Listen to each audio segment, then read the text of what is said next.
এভাবে আপনিও পড়তে পারেন বিপদে যদি আর্জেন্টিনাকে নিয়ে কোনো অপপ্রচার করে থাকেন। কারণ অপপ্রচারকারীদের বিরুদ্ধে মামলা করতে যাচ্ছে আর্জেন্টিনা ফুটবল অ্যাসোসিয়েশন। সেই সাথে মেসি কি সত্যি জাতীয় দলের হয়ে নিজের শেষ ম্যাচটা খেলে ফেলেছে? অ্যান্ড ভিনিসিয়াস জুনিয়রের নতুন ফেসের পেছনে আছে নেইমারের হাত। কাহিনী কি চলুন জেনে নি। ওয়েল, তো প্রথমে আসি ভিনিসিয়াস জুনিয়রের কাছে। রিয়াল মাদ্রিদের এই তারকা বিশ্বকাপ শেষ হতেই তার নতুন লুক নিয়ে হাজির, যা দেখে ভক্তরা তো একেবারে শকড।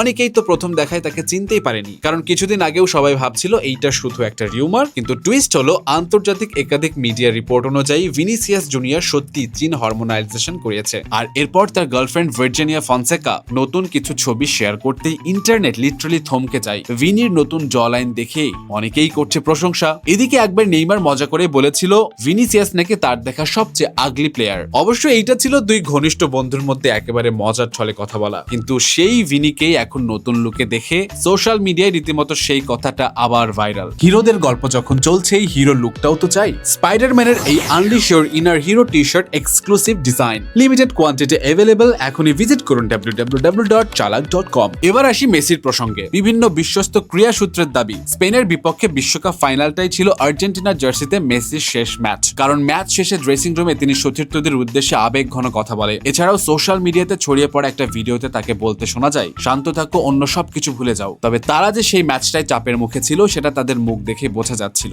আর এই চাপের অনেকটাই কারণ হতে পারে সোশ্যাল মিডিয়াতে তাদেরকে নিয়ে নানা রকমের অপপ্রচার করা। আর এ কারণেই এখন আর্জেন্টিনা ফুটবল অ্যাসোসিয়েশন এই সোশ্যাল মিডিয়াতে ছড়ানো নানা রকম ভুয়া তথ্য বা অপপ্রচারকারী অ্যাকাউন্টগুলোর বিরুদ্ধে মানহানির মামলা করতে যাচ্ছে, এমনটা ইঙ্গিত পাওয়া গেছে নানা গণমাধ্যম থেকে। সো লেটস সি এখন সামনে কি হয়।